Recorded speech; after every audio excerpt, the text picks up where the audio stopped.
Good afternoon, everybody. Eric Allard here at Tilson Homes. So glad you're joining us.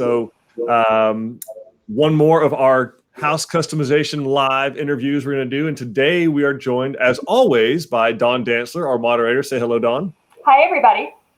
And so Dawn will be working the chat for us today, as usual. So if you've got anything you want to ask us about anything built on your lot, anything building a custom home, anything home building finance related, ask it in the chat. We'll answer your questions as we go.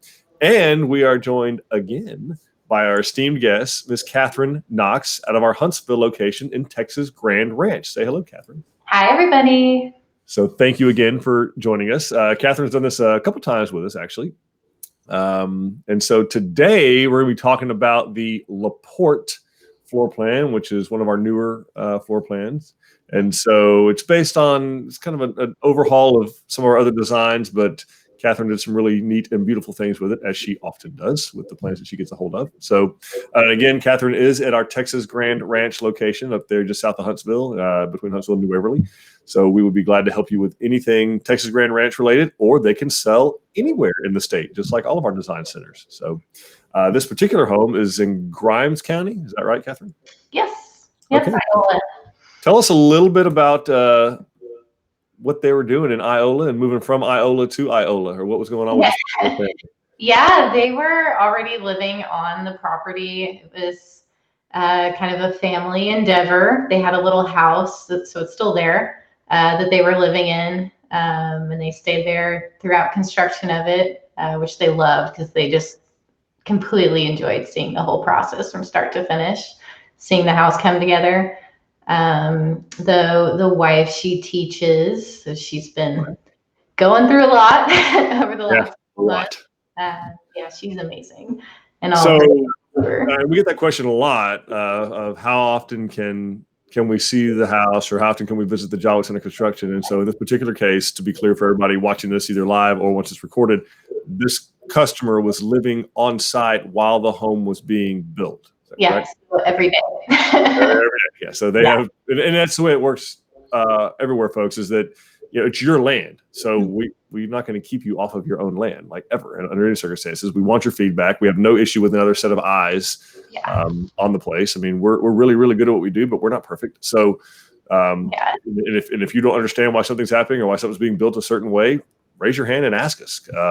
Because we can either explain why it's happening, or maybe we need to ask, hey, why is this happening a certain way? So we're open to that. We love when our customers are living there on site. They get to see all kinds of cool stuff. And anyway, so tell us a little bit about the Porte farmhouse elevation. Yeah, we did elevation C, gives it that kind of farmhouse country style, which fits in perfectly with where they were building. You know, they're fairly remote, just out. Got trees and everything around them, so they wanted to fit in with that surrounding.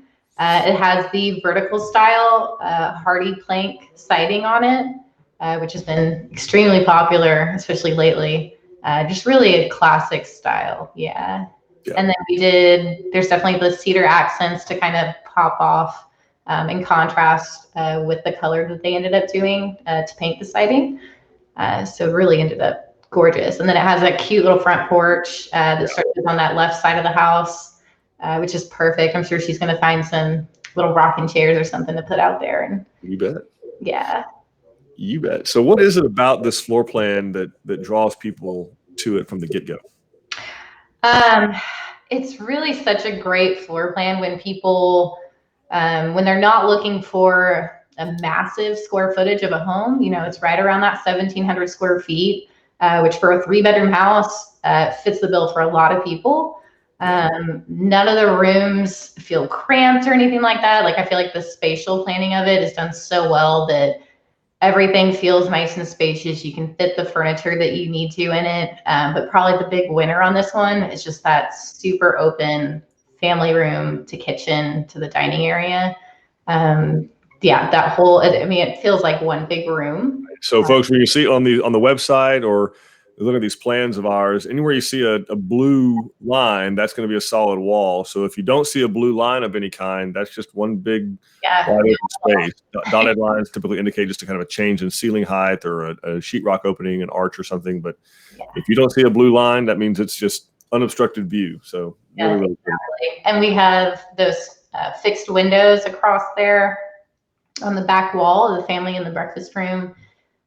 So you just get so many gorgeous views. I mean, with tons of different people's property, you know, they can capture such great things out there. So people love that. People love the windows. And then the formal dining room that's in the front can be used so many different ways. I've had people use that as like a little playroom for their kids.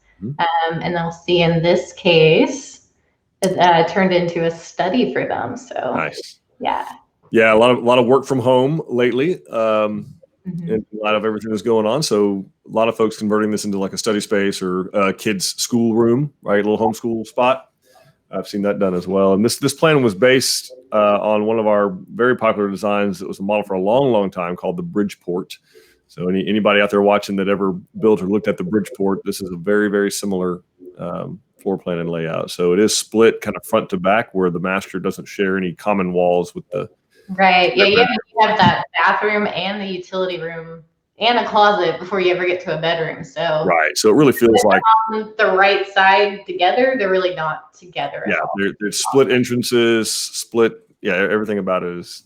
Yeah. The owner has their own suite. Yes. Really, really nice. So, your little own wing. Yeah, nice place to relax. Okay, so it's standard. It's includes 1,712 square feet. It's a 3 or could be 4 bedroom. Can be, yeah. 2 to 2.5 bath home. So what? Tell us a little bit about what they did with it, and then we'll pause after this one and see if we got any questions we could answer. Absolutely. So first and foremost, we added a garage to it. So it was attached right there on the home. They're able to pull in, unload things, and go straight into the utility room. And then from there, it's just a short walk through the family room into the kitchen. So it's very convenient for both items. And then with it being a side load garage, then you get just those extra windows on the front elevation. So from the front, like the house looks kind of massive because it just adds a whole other pictures of it to look at here in a second. Yeah. And then that allowed us to also, we put the water heater right there in the back corner of the garage, which just gave them a little extra closet space in the utility room, which is great for a little extra storage. Would you like to know what else it does for the shower? It makes it hot water. Yeah, I mean, it's like should theoretically right there. Yeah. I selfishly know that because I did the same thing in my house. So. I'm sure they're loving that. Yeah. All right. What else did they do? Master bathroom, which I personally love. That's tie for favorite space in that house. So we did the alternate master bath option in there, which gives them a separate soaking tub and a shower. And then we actually flip-flopped the locations of the tub and shower with one another from the way the original custom option was. And then I expanded out the shower. I gave them an extra, I think, 2.5 feet in there. So it's huge. Nice size. Got a great bench all the way across the back. Big seat too. Yeah. So you get that seat in there. It turned out gorgeous. Awesome. Yeah. It was fairly simple change to make, and it made a huge impact for them, I know. And I think, well, I'll go ahead and finish the other two, and I'm going to walk through kind of the custom options on the website. Sure. Yeah, the third one over there, that was we added the French doors that have the glass in them. So we could create, instead of a formal dining room, create that study space for them. And then the fourth one, since we moved the water heater from the utility room, I was able to take out about 6 inches from the depth of those closets right there. And we actually just made their utility room just a little bit more spacious in there. So it would just be really comfortable to be able to walk through in and out, especially if you have like bags of groceries or something in your hands. Which they do in the country. They come home with lots of stuff. So yeah, and even when you have the washer door open or the dryer door open and you could still get around. Yeah, you have a hamper there. You're trying to get stuff in and out of, or excuse me, when your children are getting their stuff out of the hamper to gently fold them. Right. Oh wait, no, my kids would live out of the dryer if we did that. Beautiful, and actually, I mean, I think with maybe the exception of the one we just did, each of these are on our website. Like you could actually do all of these things, build it pretty much like this from the website, from the custom options. I mean, the side load garage is stock out of there. Yeah. Like your flip flop with the tub and shower were here, but this is a custom option. Right. The study is a custom option. So yeah, great ways to do that. Dawn, do we have any questions that are stacking up that we could help answer right this second? We do have some questions. Denise Rodriguez has some property in Caldwell County, and she is asking how much money is typically recommended for a customer to have on hand during construction. Well, first of all, Denise, thanks for asking the question. Thanks for watching this. And what I'd say to that is, beautiful thing is you don't have to make any payments on a construction loan of any kind while the house is under construction. So that's thousands and thousands of dollars you don't need to worry about doing. I would say it really depends on how prepared your land is for construction. So if you've got Caldwell County, if you got land there already, what I don't know, because I haven't seen the land, does it need a culvert or some type of way to cross over a ditch onto the land? Does it need to be cleared? There's not a whole lot of foliage in Caldwell County, but it could be. There's some oak trees out there as you get near the Guadalupe River. And then so clearing, culvert, and then depending on if you intend to put the cost of a septic system into the loan, or if you intend to pay that out of pocket, it can be put in the loan either way you want to do it. And then I don't know what you're doing for water. I don't know if you have access to some type of community water or public water entity, or if you're going to be putting in a water well. But outside of that, basically just utilities. So power, water, and what you're going to do about the wastewater, septic. There's really not any reason you would need to have a bunch of money sitting aside. I always recommend having an emergency fund of some sort. But Catherine, can you think of any reasons? I feel like you covered everything. Driveway, keep the driveway in there. Yeah, I talked about the culvert. I didn't talk about the driveway. You're right. Yeah, so it depends. Basically, Denise, if you can tell us a little bit more about maybe what's at the property already, we could let you know. But I mean, having $6,000 to $10,000 set aside as some type of emergency is never a bad idea. But if there's not like a set amount of money, again, because you're not making payments on a construction loan with us, you're not closing on the home until the house is completely finished. So one advantage. Okay, great. Thanks for asking. Thanks. Denise says that answers a lot of her questions. So good. Miss Owens, whose home this actually is on, and she was just letting everybody know that the front porch is much bigger than they thought it would be. So that was a very pleasant surprise, and they're enjoying their time out there. Good. Thank you for letting us do this, Miss Owens. Thanks for choosing us. We really appreciate it. Yes. And then she is asking about the cost of this floor plan, kind of a ballpark range. Yep. So it depends greatly on where you're building, but we can price it for Grimes County, where this one is, if you want to do that. Kathy, do you have it handy? You want me to do that? I don't have the current price of it. I do. Okay. So you're looking somewhere. Let's see. You are. Where's my garage? Yeah, about 210. Somewhere between $210,000 $215,000. Geez, to get you real close. Again, it would on our website. We actually have pricing broke down by the county, so you can put in the LaPorte and what county you're building in, and it'll shoot you back the price. So go with that. Miss Owens also says that she really likes the French doors into her study. It's really elegant. They're beautiful. I'm a fan. Very pretty. Can't wait to show everybody those pictures. Neil is asking if our homes are wired for security systems. Hey, welcome back, Neil. I remember haven't seen you in a while. I'm glad you're back with us. So the answer to your question is they don't come pre-wired for alarm system. No, sir. That is something that we can get done if you want to do that. But traditionally, where our customers are building out in the middle of nowhere, the alarm system's the kind of least of their worries. If they see lights of any kind, they know that something's up. And the other thing about it is a lot of the stuff has gone, of course, wireless now, where you don't need to have it actually pre-wired at all. So even the little nodes on the windows now they're all wireless. Mm-hmm. RFIDs. Angelica is asking about the recommendations of choosing a dining room that does not have entry to a kitchen. So I guess kind of what the thought is on that layout. That's all, Catherine. I'm trying to see if I understand the question, I guess. Are we talking about the original layout of the? Well, Yes, no, I I guess- think what she's talking about is like on the San Jacinto, for instance, or even the Savannah, how you can walk directly from the kitchen into Right. the dining room, as opposed to this one.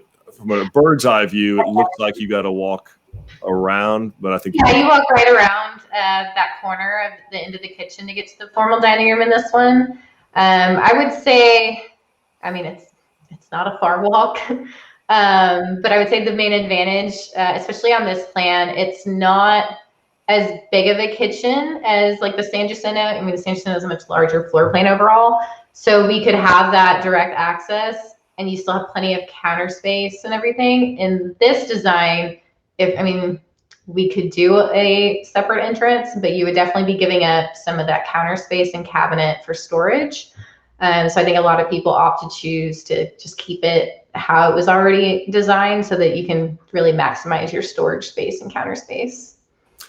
Yeah, so what I can tell you, Angelica, what we did when we remodeled the Bridgeport and did this, we took the entry. It was a big debate on our design team when we took the entrance away from the dining, because it used to have it from the dining right into the kitchen.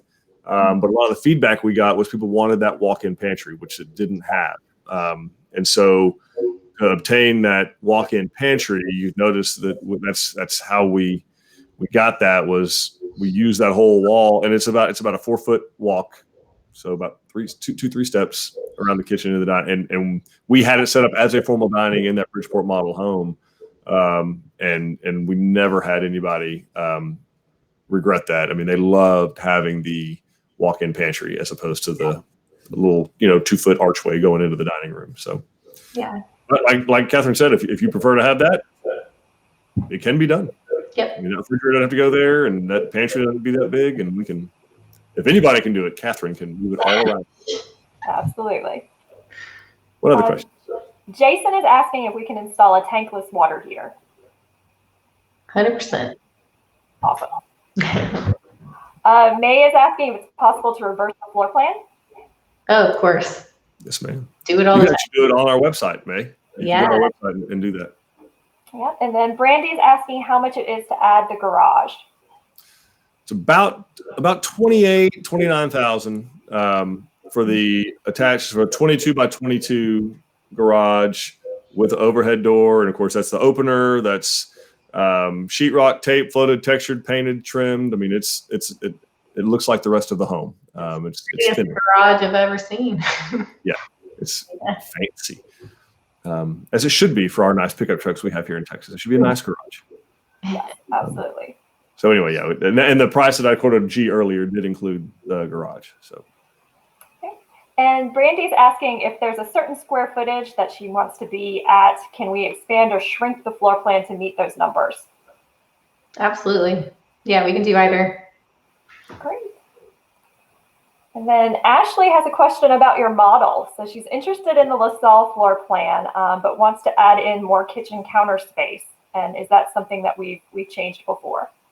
Yeah, I've definitely talked with quite a few people since we've opened it about some different kitchen options that we can do. There's plenty of space to be able to rework things and add some more cabinets in. So we could definitely talk about that kind of in person, figure out exactly what you're trying to achieve, and then I can definitely help put a design together to get you that. Yeah. Great. And then Neil replied to you, Eric. He's excited to be with us. He's actually watching from Iraq and cannot wait to get home and start the process. I promise not to complain about how hot it is here, because I am certain it's hot in Iraq. So hurry back, Neil. Get home safe, man. Yeah. Fabian is asking if windows can be added to floor plans, and if so, what kind of extra cost is that going to be? So like in this one, if he added extra windows to the master. Yeah, we can always add windows. We can change window sizes. We can move the window placement around. So we can play with any of that. I think windows for like single hung are about $400 each, I think. Yeah.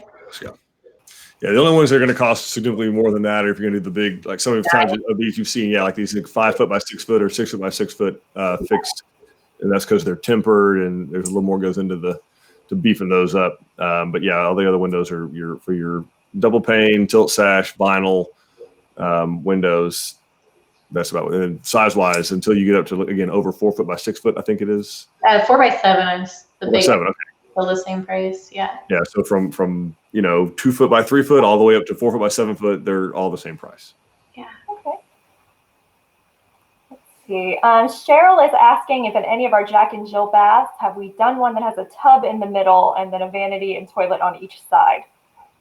Yeah, absolutely. And Catherine, you're getting a shout out from Jason, and what a great job you're doing on his floor plan. Thank you. You need to come back in and see what I got for you now. Oh, Ooh, teaser. Like it. Yeah. Love it. Jacob is asking, with our financing program, do you need to get approved before you sign a contract or after you sign a contract? Okay. So you technically don't need to, if you're going to use that word, I guess. It's not required, but I highly recommend it. Like, I always recommend my clients to go ahead and go through that process, because you're going to need to do it anyway before construction starts. So just for your own peace of mind, I think it's helpful to do that prior to signing a contract, prior to having to put any kind of money down, even though we don't ask for a lot. But I just think it gives my clients a lot more peace of mind, so they can feel like they've checked all their boxes, they know they're comfortable, and then we can move forward from there, and it's a lot easier of a process, I think. Yeah, but Jacob, to answer your question, like you said, it's not a requirement that you don't have to have a pre-approval done per se. And actually, in our sales centers, we can, depending on how much you know about kind of your credit score and things like that. I mean, you obviously know your income and you know what your debts are. We can actually walk you through some debt to income ratio exercises, just using really, really simple math, and tell you, broadly speaking, if you're in a position to be able to move forward or not. We're not going to, move forward with a project that someone, we're not going to put somebody in a house they can't afford to be in. That doesn't do anybody any good. Lenders want to prove it anyway, so we're not going to do that. And actually, you won't be able to get all the way approved until the plans are completed and those plans have gone to an appraiser and the lender, so they can get an appraisal done. So even once you enter into an agreement with us, you're still not. And the beauty of going with Tilson is you're not closing on a construction loan ever. So you don't have to worry about, okay, well, I go into an agreement and I can't get out of it if I can't qualify. Like, that's not how any of this works with Tilson. It can work like that with other builders, but not with us. But the final approval will happen once the plans are completed, and those plans go to the lender and the appraiser. So, great question, though. Mm. Okay, awesome. Well, I am going to go ahead and put the presentation back up. Yeah, we'll get back going. We'll circle back. Everyone's time. And Catherine, take us through what we're seeing now. Yeah, there's the front of their house. It turned out so beautiful. We went with kind of a medium to dark gray color for the siding. And then it looks like our onyx black roof for the shingles. And then I just love, we went with the bright white trim just to really pop and contrast with that. Kept it the same with the white framing for the windows. So I just love how much the windows just stand out. They look so pretty. And then just went with kind of a little more natural kind of cedar look for the same color on the shutters and the columns and everything. And you'll see on the inside too, when we continue through the pictures, like they really carried that same kind of theme, kind of mixing the cooler colors with that rustic warm tone. We carried that inside as well, and I just think it turned out so beautiful.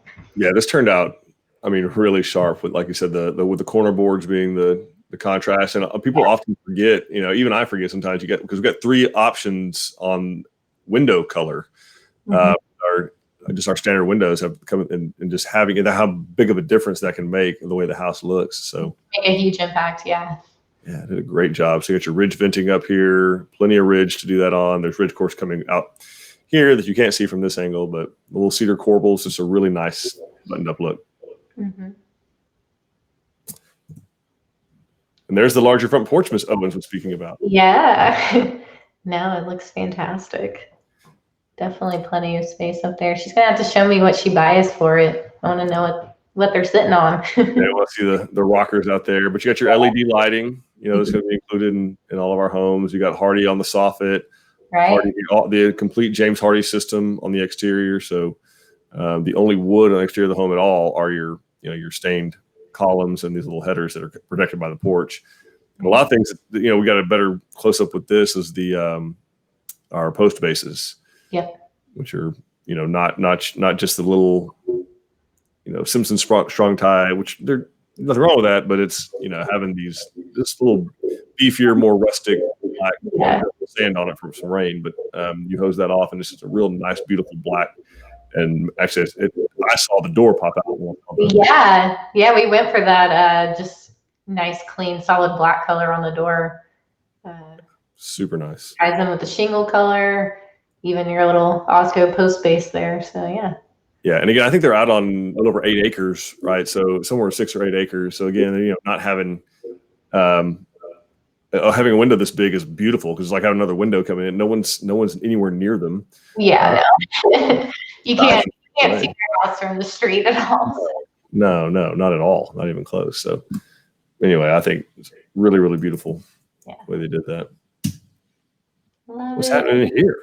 Yeah, here we are in the family room. And as you can see, it's totally open. You see straight into the beautiful kitchen. We did the white cabinets. We got the subway tile in there. You can see the dining area, and then you just see all these big windows stretch all the way from that dining area, and then they come around. There's another 3 in that family room right there in that back wall. And you can see their view. They got great foliage all over the property. Yeah. And we have the all one surface island. Yes, been very popular lately. The flush bar, and then the flooring too. We went with the waterproof vinyl plank floors. Again, kind of just carrying that more rustic, warm wood tone throughout, and just went with the same floor running throughout that whole space there, so you don't get that transition piece or anything going through there. It just looks beautiful. Very nice. I see it looks like some bronze hardware. Yes.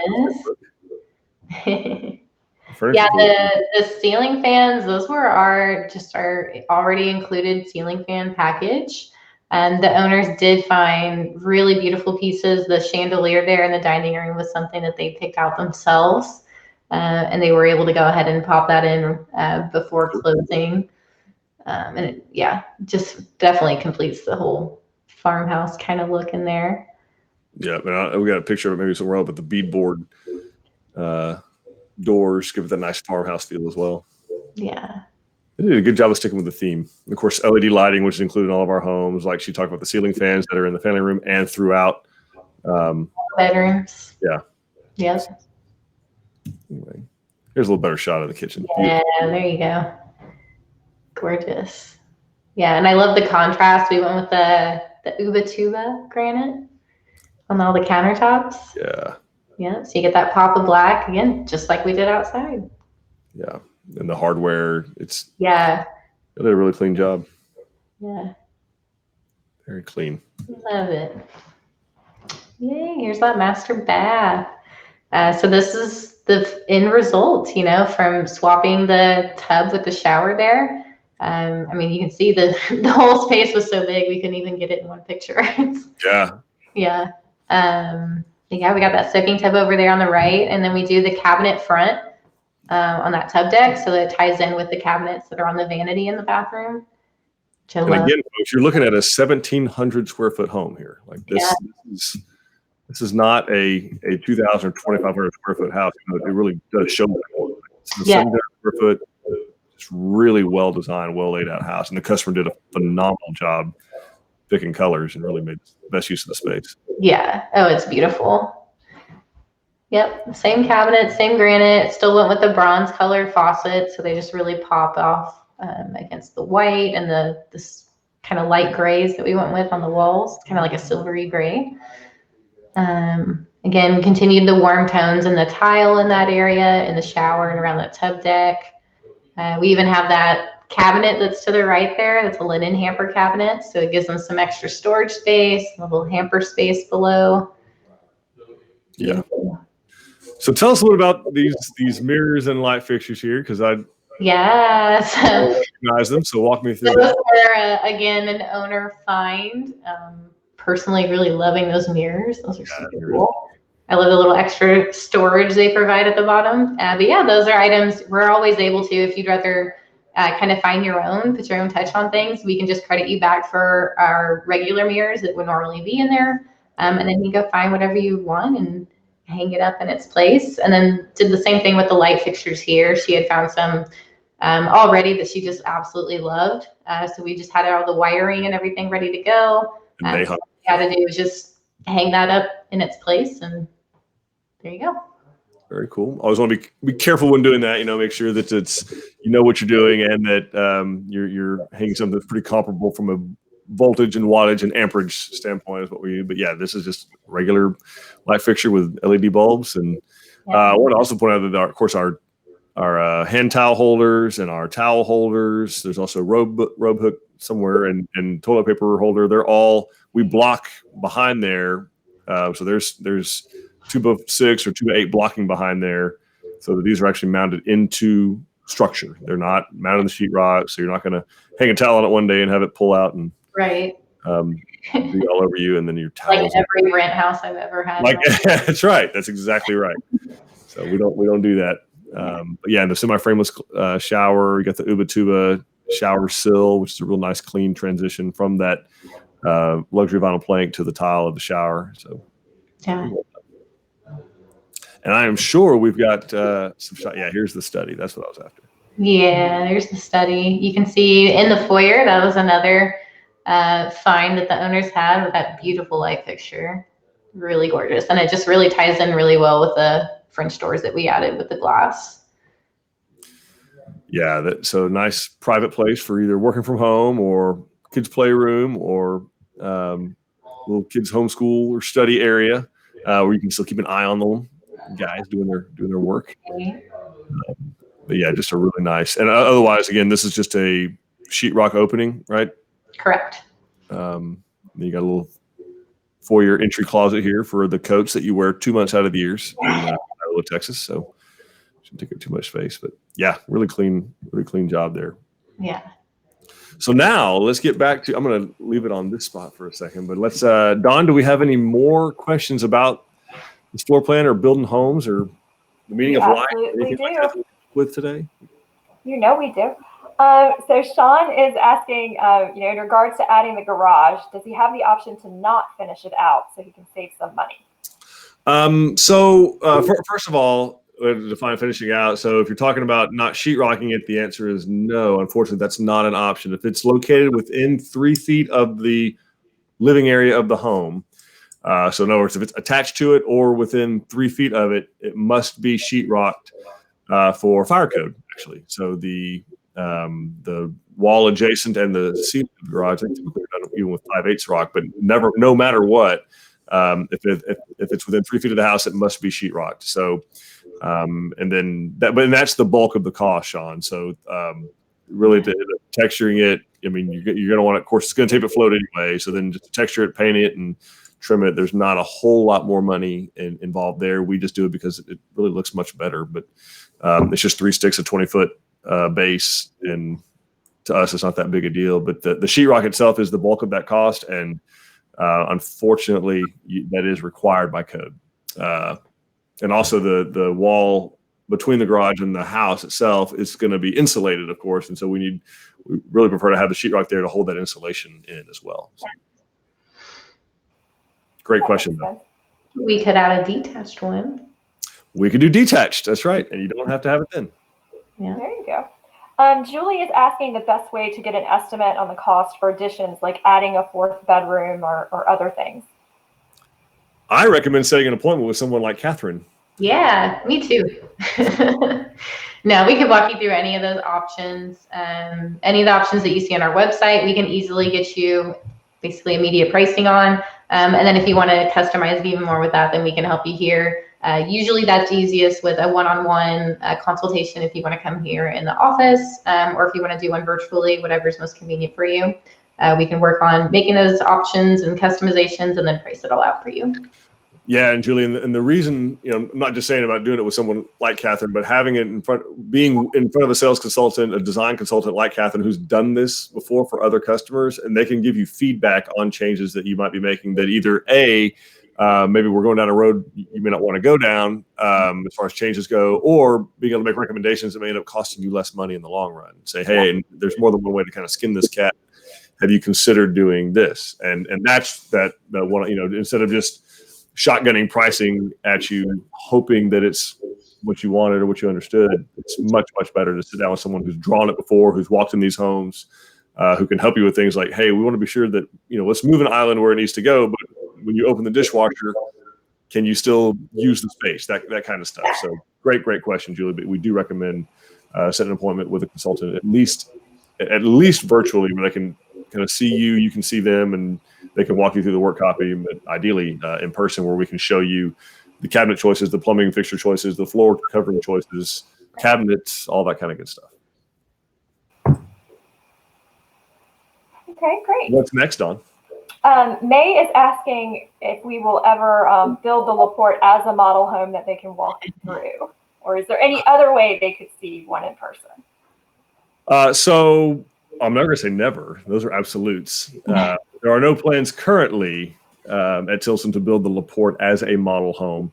I know that we do have pictures of the Bridgeport, which was a model home for many, many, many years, that we have access to those. And I'm sure once we get one that's far enough along that's pretty close to stock, we will do a Matterport or virtual tour of that. We've done that, I know, with the Rio and now with the San Antonio as recently as yesterday. So Dawn and her fabulous team work on those little things behind the scenes for you guys. So, and we're also working on some virtual rendered options to give you a sense of what the space is like. Yeah. Julie is asking if it's possible to get a metal roof. Sure is. Yeah. Awesome. Cheryl has a question about balconies. That she was told that we don't do balconies. Does that include inside or outside or both? Well, inside we have done them. Like we have plans that have them already, like the Hansford, the Oxford, mostly I guess the Oxford, that they have a balcony. So inside for sure, and outside we have done them before. We don't do them over living area. That's kind of the big, and that might have been hopefully what you were being described when you were told, no, we won't do that. We have done them over like porches, or that's the only way you could do it over porches is, and the reason is waterproofing them. That's the big challenge. That's why we don't like doing them over living area, because even if we get it waterproofed the day we walk away, it is only a matter of time until that thing will eventually start to leak, because shrinking and swelling and shrinking and swelling and shrinking and swelling and UV rays from the sun and the things that the Texas weather can throw at things, it's only a matter of time, unless their homeowner really, really knows what they're doing on, as far as using mastic and how to, re-waterproof it over time and reflash it if they need to. It can be a whole lot more harm than good. But over a porch or inside, we can do it. Okay. And then Sean has a question. He is not a fan of the open floor plans. He's wondering if we can put up walls to separate the kitchen from dining in our floor plans. Yeah, absolutely. I know we still have a few floor plans that are a little bit more kind of more traditional feel, that have a little bit more separation. So we can always look at those, but yeah, usually there's a way to move things around and create that kind of a style instead of it just being fully open. Yeah. Yeah, Sean, it's not a big deal to put a sheetrock wall anywhere. I mean, particularly the way they're laid out now, it's not going to bear any kind of load, really. It's just going to be a partition between the two. So we can do it. Okay. Andrea is asking what the difference is in cost between granite and quartz on the countertops. Great question, Andrea. What you got, Kat? Not much of one, and it's going to depend on the exact one that you're really comparing, because we do have a couple different price points for both granite and for quartz. So it just kind of depends on which levels we're looking at. But I mean, I've upgraded. I think recently I did our level 2 quartz which is kind of, I guess, the third most expensive out of the four. In one of my homes, I think it was only like a $2,000 difference, and it was like a 2,700 square foot house. So It's a great house. Usually really not looking at a huge jump in costs. Yeah. Yep. Yeah. It depends on the color is the biggest thing. Great. Brandy is asking if we can add a second floor to this plan. Good question. I don't think this one has a bonus room option that was pre-made on it. Yeah, I don't think that it has. But usually we're looking at needing about 1,800 square feet or more to make that happen easily. I mean, but it's something we could look at. Yeah, we could look at it. You may be better served to find another floor plan that's already designed that way, because the kicker about the upstairs is not really the upstairs area itself. Like, that's pretty easy to steepen the roof pitch and do all that. It's where are you going to put the stairs to get up to it? Because stairs themselves can take up, between the top and bottom floors, about 200 square foot of living area. So it's not a matter of area above. It's where are the stairs going to go? How are they going to turn? We're going to be landing and then turn up, and then where are you taking the living area out of downstairs to make room for the actual stairs? So a lot of times you're better served with customization that extreme. You're better off going with a plan that actually has that ready to go. I'm not seeing anywhere in this floor plan that we could really put a staircase. So we'd have to do some maneuvering. Yeah. And then Josh was asking about unattached garages or a garage that's connected by a small covered walkway. Yeah, we can do both, completely unattached or add a breezeway in between. Sure. And then Wanda wanted to let us know that they bought a house from Eric, I guess back in the day. It's been a minute, but yeah, sure have. Yeah. And thank y'all. Josh is requesting a presentation of the Angelina, so we will look and see what we've got for him. Get that one done. And then Fabian is asking about dimensions of the study versus the guest bedrooms on this plan, and is it possible to make the study smaller so that the kitchen and living area can be larger? You got it right there. I'm back at the plan if you want to pull it up, Dawn. Okay. Maybe if you make me go away, that's the easiest. There you go. Yeah, so it looks like the dining room is already just a smidge smaller than the spare bedrooms, about 1 foot in one direction and half a foot in the other direction. But I've actually done that before, where I made that front room smaller because they were just going to use it as a small study area. They didn't need a big room. So we moved that whole wall down and just had enough space for like one door or 1 3-foot opening to get into it. And then we can definitely play around with that kitchen layout and get a lot of extra space either in the kitchen, or if you just want your dining area bigger, we can move the whole kitchen down and do it that way. So yeah, we're very flexible with that.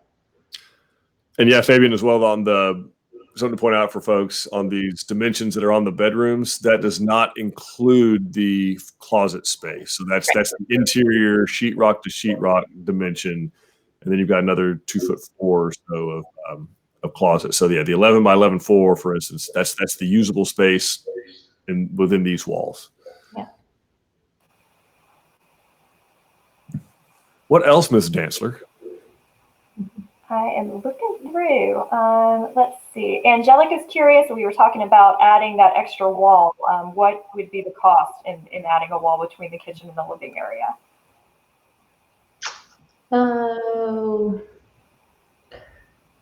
What do you think that is? About 20 a foot, I think. I was going to say $20 a lineal foot probably. So you're probably looking at $300 or so, $250, $300. Yeah. The question will be, Angelica, is what do you do with the wall? So like adding the wall is one thing. Are we putting cabinets along that wall, which are going to have countertops? We're going to have backsplash. So the wall itself is really not all that expensive. You start adding, 12 feet of cabinets and 12 feet of granite and 12 feet of subway tile backsplash, upper cabinets, maybe another row of LED lighting. Like that's where you can get into spending. The majority of your cost if we're changing cabinets or something like that. But Yeah, Yeah, the wall itself is super minimal. Yeah, pretty inexpensive. Mm-hmm. Okay. Nate has a question. Considering the North Texas climate, what are our thoughts on the heating and cooling cost of flat ceilings versus cathedral? Is there a minimal difference or a substantial difference? We have found them to be very, very minimal, Nate. That's a great question. And we've got both types in model homes that we have in North Texas. So, and we have not experienced any substantial difference at all. And probably because, and this is going to sound a little silly, but I don't know a good way to put it, but you're not living in the cathedral ceiling part, right? Like I have no doubt that it's warmer 16 feet up above my head than where I'm walking around, down in the bottom 6 or 7 feet that I walk around. But because I'm not living up there, I don't notice it, right? So I would say because of where you're using the actual space, you're not going to notice the difference. And from a pure kilowatt hours or cooling cost, you're not, because again, the thermostat is located at about chest level for me, so that's where it's reading the current temperature. So it's not reading what the temperature is. So which is why for upstairs bonus rooms, like where Catherine's model home there, LaSalle is, there's a thermostat upstairs for a different part of the system that's controlling the air up there. You want to get a true reading of how it feels in that room. But great question. I got a little nerdy on you. I'm sorry about that. I hope it helped. That's all right. Fabian is wondering if replacing those large windows with casement windows would save a little money in the living room. I want to say the casement windows are actually more than just a regular fixed window. Yeah, maybe the casement windows, like the awning type you're talking about, where you crank them and they open up sideways. Yeah, that's what you're talking about. Those are going to cost a little more. Mm-hmm. Okay. Depending on it would save money if we're looking at a plan that had the really big fixed windows, ones that are 4x6 or 6x6, something like that. Once they start getting larger, those fixed windows are more expensive. So then the casement, that would be a little bit less. Yeah. Yeah, maybe if you're looking at 5x6s or 6x6s, the casement will be a probably more cost-effective alternative. But just like 3x5 or 4x6 or 3x6 or even 4x7, casement windows are probably going to be more expensive. Okay. May is asking about the height difference in a cathedral ceiling compared to our regular ceilings, and also if we know ballpark price. Well, the height is going to depend on what pitch the cathedral ceiling is and how large the family room is. The wider it is, the more length it has to be able to go up. And then the pitch, how much more it's going to go up. So hard to answer that question. What do you think? Probably on average, adding another maybe 1,400. I mean, I look on the Laporte. You're adding about, to do a cathedral ceiling through the family room, it's about $1,400. So not very much cost wise. Then Catherine nailed it on the height wise. It's going to really depend on the size of the room and the pitch of the roof, which is the slope of the roof on the house. So, but I mean, on average, you're probably looking somewhere between, if you did a true cathedral ceiling, between 14 and 19 feet is going to be pretty close. I think in the model home there in the LaSalle is probably 18.6, something like that. Yeah. And a house this size, a LaSalle, probably 14. I'm sorry, Laporte, probably 14, 15 feet, something like that. But about $1,400 to get you pretty close on this size home. And it would be 9 feet otherwise, right? The ceiling. Correct. Yeah. Great point. Yeah, it's 9-foot ceiling. And we can also do pop-up ceilings where they go up to 10 or 11 feet if you want a different look. Yeah. Interesting. All right. Well, that is actually all the questions that we have. Well, that is a lot of questions. All right. Well, folks, thank y'all so much for joining us today. Thanks for asking the questions. Of course, reach out to us on all of our different mediums we have out there. We've got Instagram, Facebook. We've got, of course, the website, which has the most information on there. You can play with these floor plans. You can do colors on these floor plans. Look at different bricks and stones and paint colors and shingle colors, and then get with folks like Catherine Knox there at our Texas Grand Ranch location, and she can help you design or make any kind of changes you want. So we agree. Catherine is super helpful and sweet. Oh, you're sweet too. Ruby. Yeah, she's talking to you, Ruby, not me. Anyway, thank you, Catherine, for joining us very much, taking time out of your day. Of course, you're welcome. It was a pleasure. And thank you, Dawn, for moderating this, making this whole thing happen. Appreciate it very much. You're welcome. And, we will bring you guys another one next week. So hope to see you back again. And until then, reach out to us with any questions at all. We hope to soon make you part of the Tilson family. You'll have a great rest of your day. Thanks, everybody. Bye. Thank you.